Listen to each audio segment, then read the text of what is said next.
네, 여러분 안녕하세요. 서울대학교 의과대학 정기영 교수입니다. 저는 대한수면학회 회장을 맡고 있고요. 오늘 세계 수면의 날 주간을 맞이해서 여러분들께 건강한 수면을 위한 꿀팁을 알려드리고자 제가 이 자리에 나왔습니다.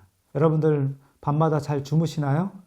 예, 아마 대부분의 분들은 자는데 크게 문제가 없을 거라고 생각합니다. 하지만 이제 일부 환자, 통계를 한번 말씀드리면 전 연령층에서 약 반수에서 수면 장애를 한두 번 정도는 경험한다고 합니다. 그런데 그 중에서 30% 정도는 비교적 자주 경험을 해서 뭔가 도움을 좀 받아야 되는 그런 정도이고, 성인 인구의 10%는 적극적인 치료를 받아야 되는 수면 장애가 있는 것으로 여러 가지 연구 결과가 나오고 있습니다. 그래서 적어도 10명 중에 1명, 또 많게는 10명 중에 3명에서 밤에 잘 때 수면에 문제가 있거나 또는 낮에 집중을 하지 못하고 지나치게 졸린 그런 경험이 있습니다. 그러면 이런 수면 장애로 인해서 우리는 일상생활에 이제 많은 지장을 받게 되고, 그로 인해서 집중력이라든가 인지력, 또 업무 능력이 떨어지게 되고, 또 더 나아가서는 교통사고라든가 어떤 대형 사고 등의 원인이 될 수도 있기 때문에 우리가 잠을 잘 자는 것이 이제 매우 중요하겠습니다. 그런데 이제 그 잠의 중요성에 대해서는 어느 정도 이제 사람들이 알고 있는데, 어떻게 잘 자야 되는지에 대해서는 잘 모르고, 또는 잘못된 어떤 믿음이나 습관으로 오히려 더 수면 문제가 더 심해지는 경우도 있습니다.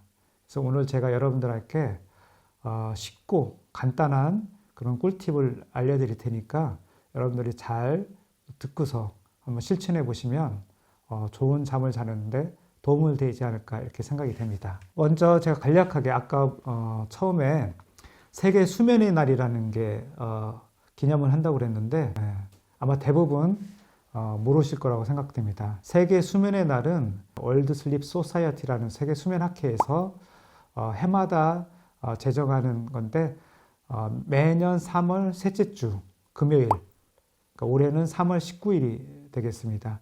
금요일을 세계 수면의 날로 지정을 해서 전 세계적으로 수면의 중요성을 알리고, 그다음에 수면에 대해서 널리 홍보하기 위해서 제정을 하였는데, 2008년부터 제정이 돼서 올해로 이제 14번째를 맞고 있습니다. 올해 이제 그 세계 수면의 날은 각 해마다 각각 어떤 주제를 또는 테마를 선정하게 됐는데, 올해의 테마는 규칙적인 수면으로 건강한 미래를 만든다. 이런 테마를 가지고 수면을 잘 하고 규칙적으로 하면 미래가 건강해지고 밝다, 이런 의미를 가질 수 있겠습니다. 자, 여러분 그럼 건강한 어떤 수면을 취해서 여러분들의 밝은 미래를 한번 열 수 있도록 제가 오늘 도와드리겠습니다. 건강한 수면이라는 걸 뭘 의미를 할까요? 보통 나는 7시간 정도 잘 잔다. 그러면은 이제 그거 하나로 건강한 수면이라고 이제 생각하는 경우가 많습니다. 그런데 수면에는 크게 세 가지 측면을 고려를 해봐야 돼요. 뭘까요? 아까 제가 말씀드린 하나는 수면의 시간이죠. 적정한 수면 시간을 취해야 되고요. 그것을 수면의 양적인 측면이라고 볼 수 있겠습니다. 두 번째로는 양이 있으면 뭐가 있겠습니까? 질이 있겠죠, 질. 그래서 수면 시간이 적정하더라도 수면의 질이 나쁘면 건강한 수면이 될 수가 없습니다. 그래서 양질의 수면을 취하는 것이 두 번째 요소가 되겠습니다. 세 번째는 아마 수면의 양과 수면의 질이 잘 맞는다 하더라도 수면 일주기 리듬이라고 있습니다. 하루에 언제 자고 언제 일어나는 일주기 리듬이 있는데, 수면 한마디로 말하면 타이밍입니다. 내가 자야 되는 타이밍에 제대로 자야지만 건강한 수면을 취할 수 있겠는데, 그래서 우리가 건강한 수면을 한다면은 이 세 가지 측면을 반드시 꼭 생각을 해야 됩니다. 적정한 수면 시간, 두 번째로는 좋은 질의 수면, 숙면을 취해야 된다는 거죠. 세 번째로는 타이밍이 잘 맞아야 된다는 겁니다. 나는 새벽 3시, 4시에 돼야지만 잠을 잘 수 있어. 그런데 그때 자면은 3시, 4시에 자서 8시, 9시, 아침 10시, 11시에 일어나. 그러면 수면이 그리고 잠도 푹 자.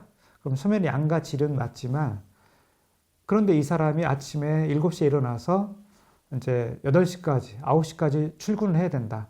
그러면 문제가 되는 거죠. 그래서 그런 타이밍, 시차가 생기지 않도록 어떤 사회 활동에 지장이 주지 않는 수면 일주일 리듬을 가지고 있어야 됩니다. 그래서 이 세 가지 측면이 중요하겠는데 각각에 대해서 한번 살펴보겠습니다. 그럼 이런 수면의 어떤 세 가지 측면에 한 개라도 문제가 생기면 건강하지 못한 수면이 되고요. 그로 인해서 우리는 여러 가지 우리 변화를 겪게 됩니다. 그래서 그런 세 가지 측면에 한 개 이상 문제가 생겼을 때 그것을 수면 장애라고 볼 수가 있고요.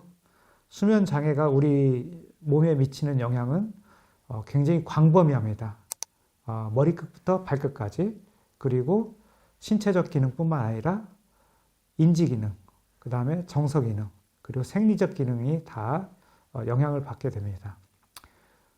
신체적으로는 어떻습니까? 여러분들이 하룻밤만 제대로 못 자도 계속 피곤하고 하루 종일 졸리고 무기력함을 느끼죠. 인지 기능 중에 대표적인 게 집중력이죠.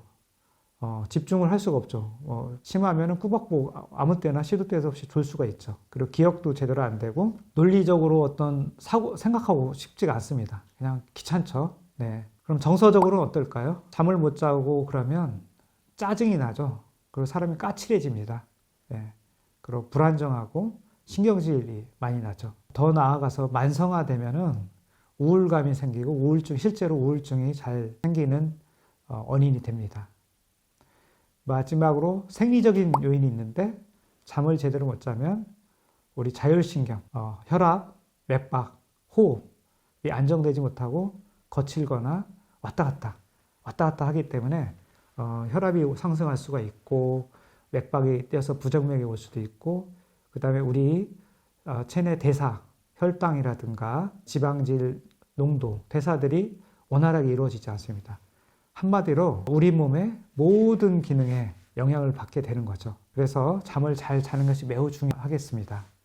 수면이 하지만 건강을 유지할 수가 있는데, 다시 말씀드리면 수면의 양, 수면의 질, 수면의 타이밍, 이 세 가지가 잘 고루 정상적인 범위 안에 갖춰져 있어야 몸 건강, 마음 건강, 뇌 인지 건강이 잘 유지가 됩니다. 수면 장애가 생기면 이제 어떤 증상이 나타나냐면 겉으로는 크게 세 가지 증상으로 나타납니다. 제가 오늘 3을 많이 하죠. 근데 계속 3이 나옵니다. 제가 어느 정도 좀 여러분들한테 이해를 돕기 위해서 정리한 측면도 있고, 실제로 그렇게 세 가지로 이제 떨어지는 경우가 많습니다.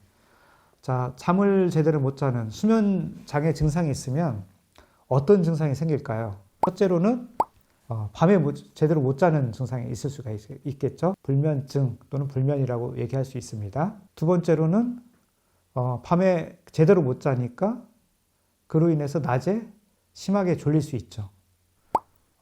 그런데 꼭 그렇지만은 않습니다. 밤에 실컷 잔 것 같은데 낮에 심하게 졸린 분들이 있습니다. 예를 들자면 코골이 환자들, 수면무호흡증 환자들은 베개를 댔자마자 눕자마자 자는 경우가 많습니다. 그리고 본인은 굉장히 잘 잤다고 느껴요. 근데 그런 사람들이 점심만 먹고는 골아 떨어지고 운전대만 잡으면 졸음운전하고 회의 시간에 꾸벅꾸벅 줍니다. 아무리 무서운 상사 앞에나 또는 사장님이 오셔도 참을 수가 없는 거죠. 네, 그런 경우가 있습니다. 세 번째로는 밤에 우리가 조용히 가만히 잘 자야 되는데 막 나부대거나 소리 지르거나 또는 악몽을 꾸거나 걸어 다니거나 또는 다리를 막 까딱까딱 움직이거나 하는 이상 움직임이 나타날 수 있습니다. 수면 장애는 크게 세 가지 증상 중에 한 개나 또는 그거의 콤비네이션으로 나타납니다. 자, 잠을 제대로 못 자거나 낮에 너무 졸리거나, 세 번째로는 이상 움직임, 의학 용어로는 사건 수면이라고 합니다. 이상 움직임, 사건 수면으로이나 또는 이상 움직임으로도 나타날 수 있습니다. 각각의 어떤 수면 장애는 굉장히 많은데 수면 장애가 나타나는 증상은 이 세 가지 증상의 적절한 조합으로 물론 단독으로 나타나는 경우도 있지만 조합으로 나타나는 경우가 꽤 있습니다. 그렇긴 하지만 예를 들어서 불면 증상을 주로 하는 가장 대표적인 질환은 뭘까요? 증상이자 질환명이 됩니다. 만성불면증이 대표적인 불면 증상을 초래하죠. 그 외에도 하지불안 증후군이 대표적인 또 불면증을 초래하는 수면장애입니다. 하지불안 증후군은 자려고 가만히 누워있을 때 다리가 자꾸 움직이고 싶고 스물스물대고 저리저리하고 벌레가 기어가는 것 같고 그래서 움직여야지만 안도감을 느낍니다. 그래서 가만히 누워있지 못하고 결국 급기야는 밤에 이제 돌아다니는 거죠. 그런 불면증을 초래하는 이제 두 번째로 대표적인 거고요. 수면 무호흡증은 아까 제가 베개만 베면 잘 잔다고 했죠. 그런데 이런 분들이 밤에 자다가 숨이 막혀가지고 컥 하고 깹니다. 깨고서 다시 잠 못 드는 경우가 상당히 많습니다. 잠들기는 쉽지만 중간에 자주 깨는 그런 경우도 있고 처음부터 잠 못 드는 경우도 이제 없지 않아 있긴 합니다만 그 다음에 낮에 많이 과도하게 졸린 거 그건 밤에 제대로 못 자서 그럴 수도 있고 근데 가장 많은 것은 수면 시간이 부족한 경우입니다. 우리 청소년들, 중고등학생들한테 걔들이 낮에 너무너무 졸죠. 학교 가면 이제 이런 수업은 다 전부 엎어져 자고 오후부터 조금씩 애들이 이제 정신이 들고 그다음에 이제 저녁에 학원 가서는 이제 그때 공부를 좀 하죠. 그리고 이제 밤 학원 끝나서 늦게 10시나 12시쯤에 와서 이제 하루 종일 못 놀았으니까 친구들하고 이제 게임을 합니다. 그래서 한 2시까지 하고 아침에 이제 7, 8시 일어나니까 수면 시간이 절대적으로 부족합니다. 그래서 청소년들 그리고 직장인들도 뭐 요즘은 이제 워라밸에서 그리고 이제 일찍 퇴근하는 그리고 이제 코로나 영향 때문에 일찍 퇴근하는 경우가 많지만 과도한 업무량이나 이런 것들로 인해서 수면 시간이 이제 적은 경우가 많고요. 그래서 낮에 과도하게 졸린 가장 흔한 원인은 대한민국에서는 수면 시간 부족이 가장 큰 원인입니다. 첫 번째로는 이제 밤에 못 자는 불면증 때문에 2차적으로 올 수도 있고요. 수면 시간도 충분하고 수면의 질도 좋고 다른 수면 장애도 없는데 자도 졸린 병이 있죠. 그게 이제 기면병입니다. 기면병은 근데 일부 연예인에서도 이렇게 나오고 이렇게 영화 같은 데서 나오곤 하지만 상당히 되게 드문 질환입니다. 2,000명에 1명 정도니까 상당히 그 드문 질환이기 때문에 낮에 많이 졸립다고 해서 기면병을 먼저 생각하는 것은 이제 넌센스죠. 그리고 수면 무호흡증. 아까도 말씀드렸듯이 수면 무호흡증 환자는 밤에 잘 자는 것 같지만 낮에 과도하게 졸리고 졸음운전, 회의 때 졸고 이런 증상을 많이 호소합니다. 세 번째 카테고리 이상 움직임증은 이제 몽유병이나 그 다음에 악몽 이런 것들이 있고 노인에서 밤에 자면서 잠꼬대하고 막 소리 지르고 꿈을 현실화해서 막 꿈속에서 내용을 그대로 행동으로 옮기는 꿈을 행동화시킨다고 하는데 그런 수면 장애가 있죠. 렘 수면 행동 장애라는 수면 질환이 있는데 이 렘 수면 행동 장애는 매우 중요합니다. 치매나 파킨슨 병의 전구 증상으로서 이 렘 수면 행동 장애가 있으면 3년에서 5년 뒤에 치매나 파킨슨 병이 생길 위험이 50% 이상 되기 때문에 매우 중요한 수면 장애 증상입니다. 그래서 수면 장애가 있으면 크게 세 가지 카테고리 중에 한 개나 그 이상이 조합돼서 이제 나타납니다. 자, 그러면 나는 저건가? 나는 저건가? 이렇게 한번 여러분들이 한번 생각을 해보시고 어떤 주요 증상을 알면은 거기에 흔한 수면 장애 원인을 좀 알 수가 있습니다. 그래서 그런 것을 이해하는 게 중요하고요. 건강한 수면을 위해서 세 가지가 중요하다겠죠. 수면의 양, 수면의 질, 세 번째는 일주기 리듬, 타이밍. 근데 그럼 각각에 대해서 어떤 경우에 문제가 생기고 원인은 뭐고 대책은 무엇일까를 살펴보면 내가 어떻게 하면 잠을 잘 잘 수 있는지 저절로 팁을 알게 될 것입니다. 수면 시간의 부족. 아까 말씀드렸듯이 이건 연령대별로 좀 다를 것 같아요.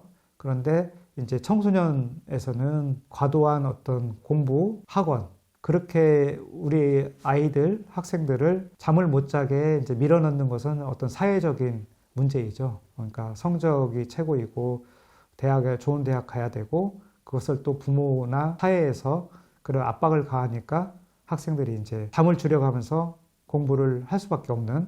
그리고 직장인들 직장인들은 아까 말씀드린 과도한 업무가 하나의 원인이 될 수 있겠고요. 요새는 이제 뭐 코로나 상황 때문에 회식도 없고 일찍 가죠. 이제 야근도 별로 없고 그런 상황에서 사실은 요즘에는 제가 생각했을 때는 이제 집에 가서 늦게까지 노는 거죠. 밤늦게 일하거나 텔레비 보거나, 텔레비는 거의 안 보죠. 요새는 넷플릭스나 유튜브를 밤늦게까지 보면서 수면 습관이, 그러니까 졸린데도 참고 보는 거죠. 예. 그 다음에 세 번째로는 이제 늦게 자고 늦게 나는 어떤 수면 체질적으로 그런 분들이 있습니다. 새벽 3, 4시나 돼야 잠이 오고, 그런 사람은 3시에 자면은 10시나 11시에 깨야 되겠죠. 근데 이 사람이 학교를 가거나 출근을 해야 된단 말이죠. 그러면 6시나 7시에 일어나야 되니까 자연스럽게 수면 시간이 부족하게 됩니다. 그럼 이런 사람들이 그러면은 12시에 자면 되잖아요. 근데 체질적으로 12시엔 잠이 안 옵니다.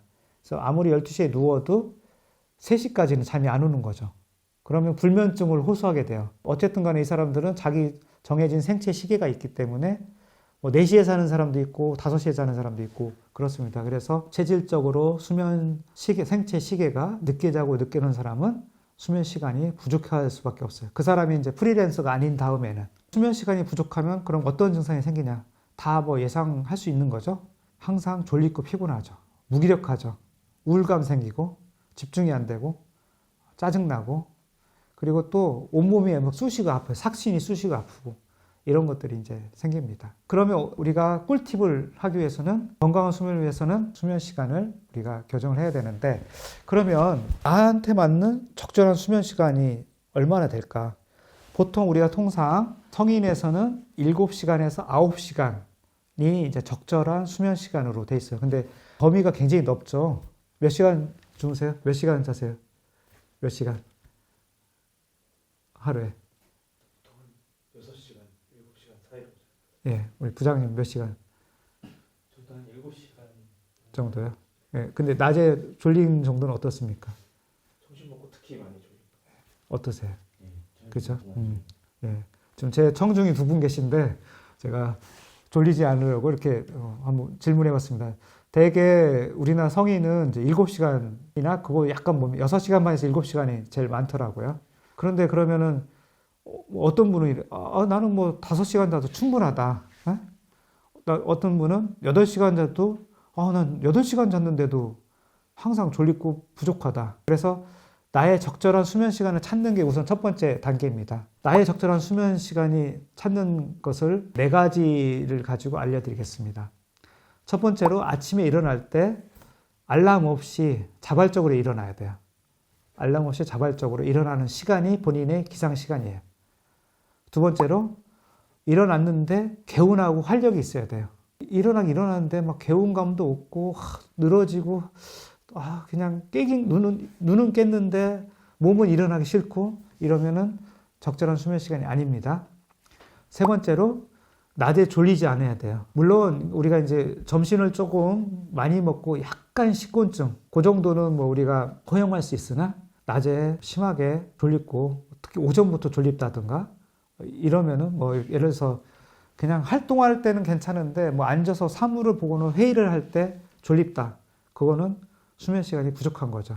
마지막으로는 밤에 잘 시간이 됐을 때 잠이 오는 거죠. 마지막은 굳이 고려하지 않긴 해도 되지만 앞에 3가지는 이제 반드시 필요합니다. 그래서 그럼 이것을 어떻게 알 수 있냐? 뭐 나 맨날 출퇴근하는데 어떻게 해? 적어도 일주일간 휴가를 가지고 일주일 동안 프리러닝으로 봐야 됩니다. 그러니까 프리러닝이라는 뜻은 내가 자고 싶을 때 자고 일어나고 싶을 때 일어나야 돼요.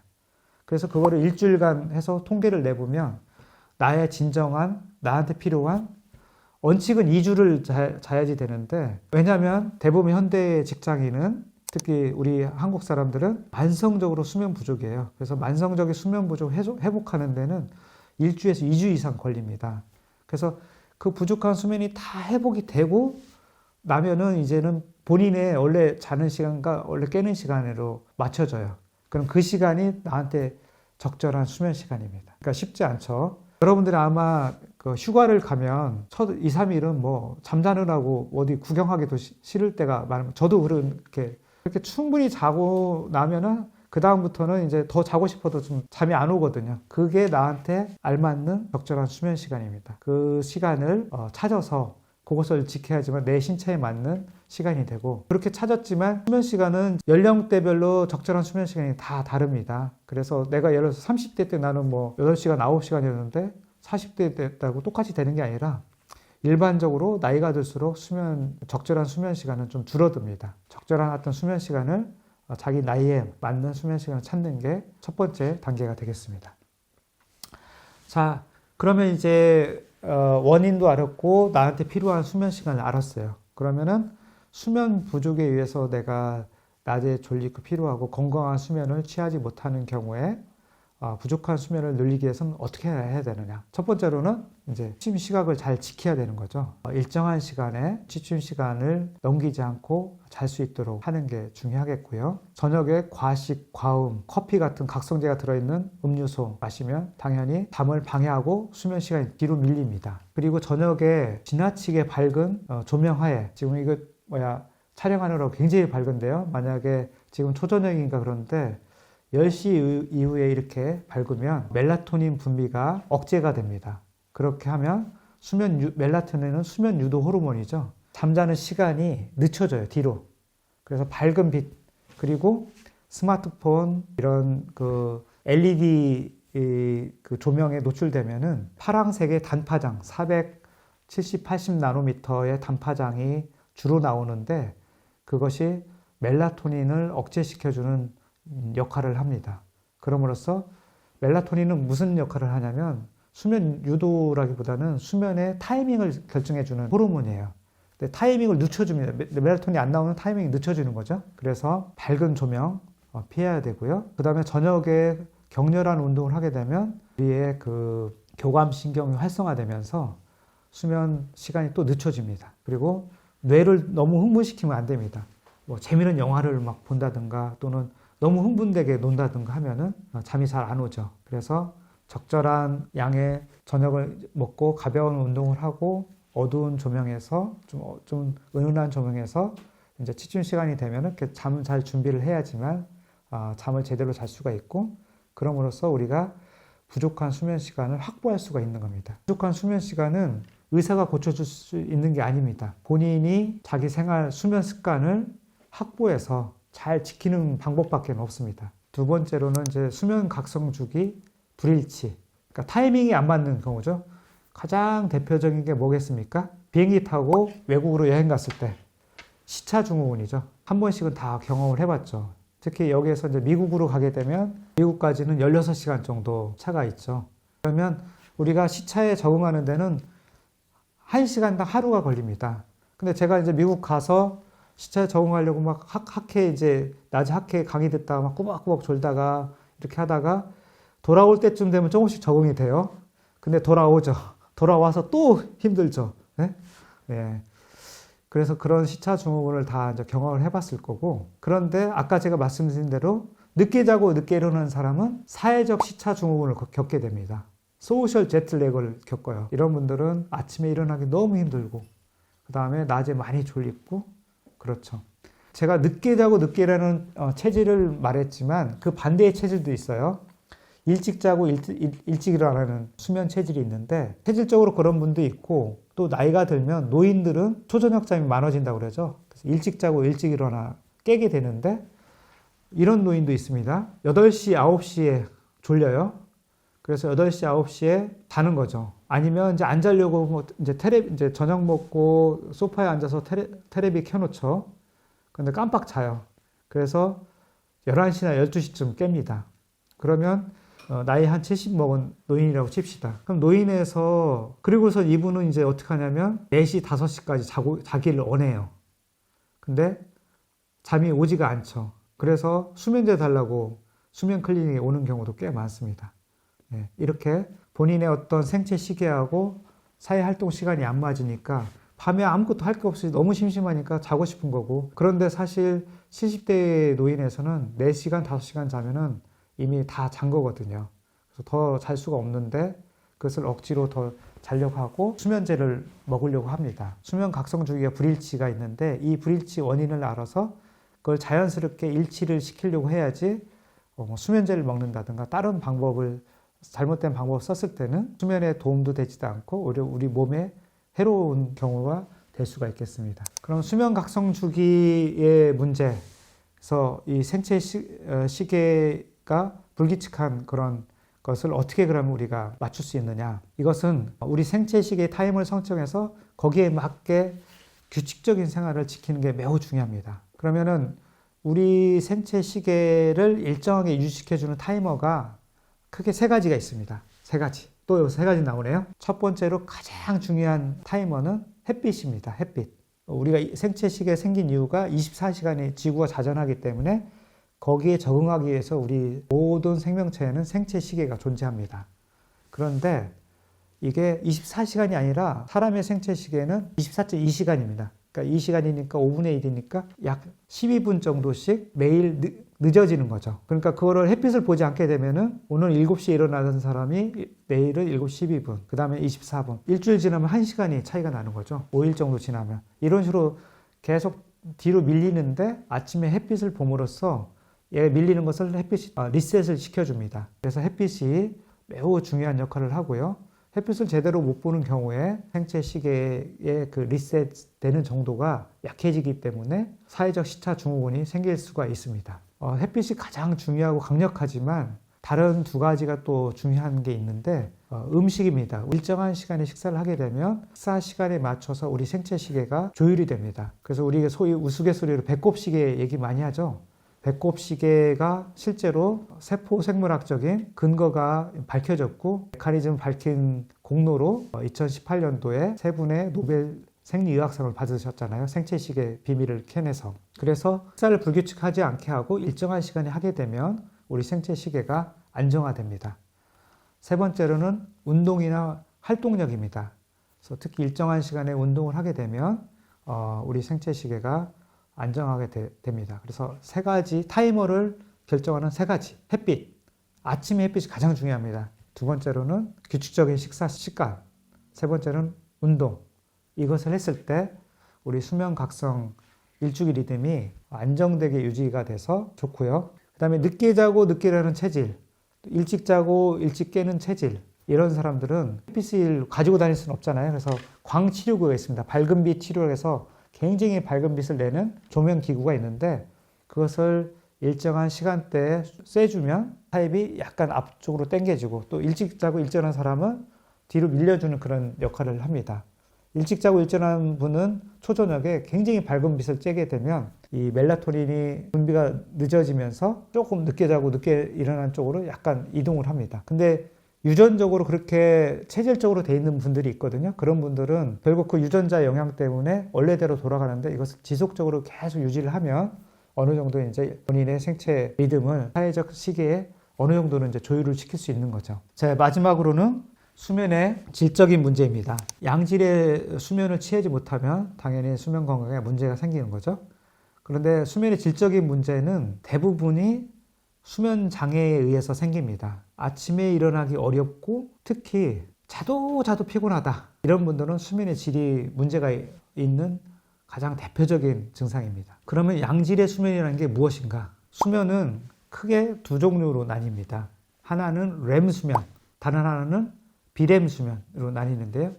렘 수면은 꿈꾸는 수면이죠. 그리고 렘 수면 중에는 이제 눈동자가 막 빨리 움직이고 뇌파가 깨 있으면서 꿈을 꾸는 그런 체험을 하는 그런 수면입니다. 비렘 수면은 꿈꾸지 않는 수면인데 이때는 아주 깊이 잠드는 수면이고 단계가 있는데 그 중에서 가장 깊이 잠드는 수면을 서파 수면이라고 합니다. 서파라는 것은 뇌파가 아주 느리다는 뜻이에요. 이런 양질의 수면은 렘 수면만 중요한 것도 아니고 비렘 수면만 중요한 것도 아니고 두 수면이 조화를 이루고 균형을 잘 맞춰야 돼요. 그래서 서파 수면과 렘 수면의 조화와 균형이 있을 때 양질의 수면이다 이렇게 우리가 얘기를 합니다. 서파 수면은 신체 기능 회복 기능에 초점이 맞춰져 있고요. 렘 수면은 정서 회복과 창의성에 초점이 맞춰져 있습니다. 그러면 우리가 수면을 이제 잠들어서 아침에 깰 때까지를 보면 서파 수면은 수면 전반부에 주로 몰려져 있어요.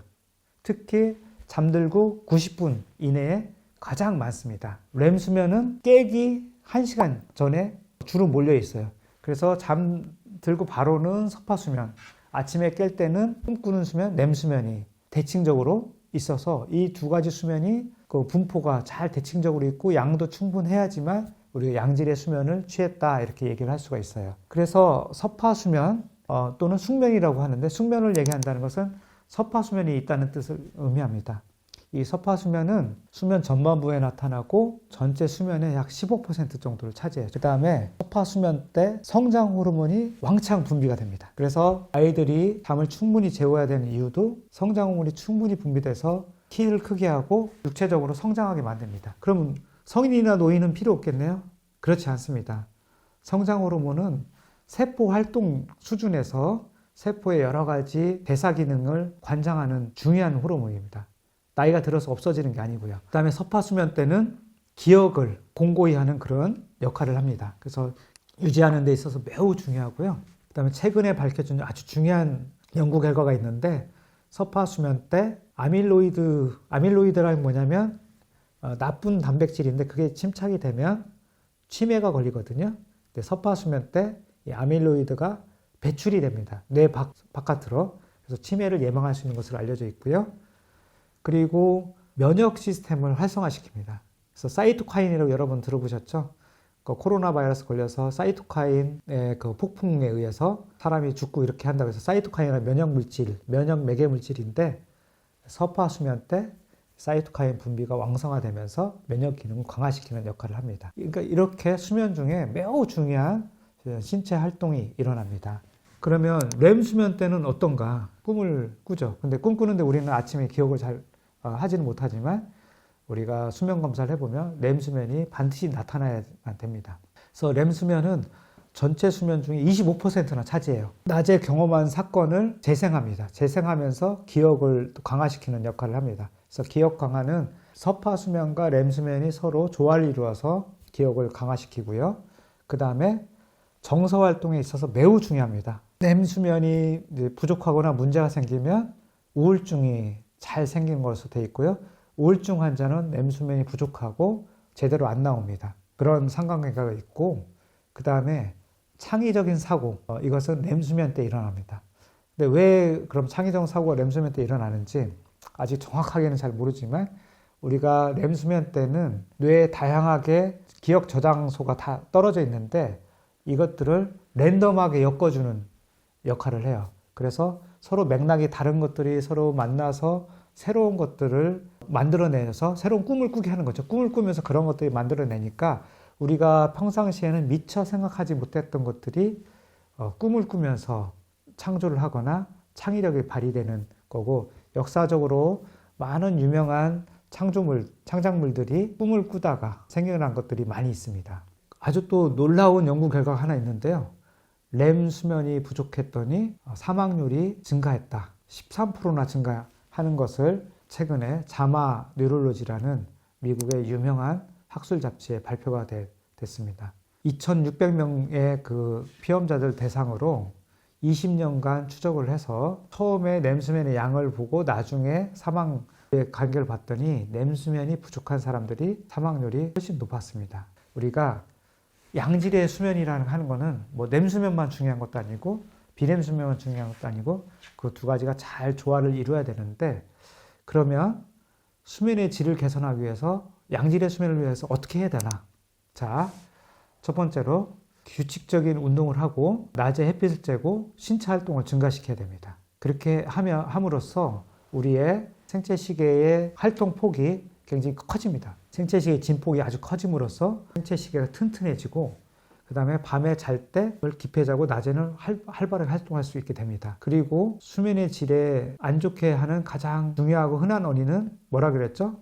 수면 장애 그 자체입니다. 그래서 수면의 질이 안 좋은 경우에는 여러분들은 수면 전문가를 방문해서 상담을 받고 진단을 받고 치료해야지만 수면의 질이 개선될 수 있고 이 부분은 본인들 스스로 할 수 있는 부분이 많지가 않습니다. 수면의 질을 방해하는 대표적인 질환이 수면 무호흡증이죠. 물론 수면 무호흡증은 이제 비만과 연관이 있으니까 살을 빼거나 음주를 덜하거나 하면 어느 정도는 줄일 수 있으나 심한 수면 무호흡증 환자는 전문가의 도움을 받아서 치료를 받아야지만 수면의 질이 개선될 수가 있습니다. 하지불안증후군 아무리 내가 노력해도 방법이 없습니다. 진단받고 치료를 받아야 되고요. 불면증은 역시 어느 정도는 본인이 노력하면 될 수 있으나 심한 경우에는 전문가의 상담을 받아서 인지행동 치료라든가 받아야 되고요.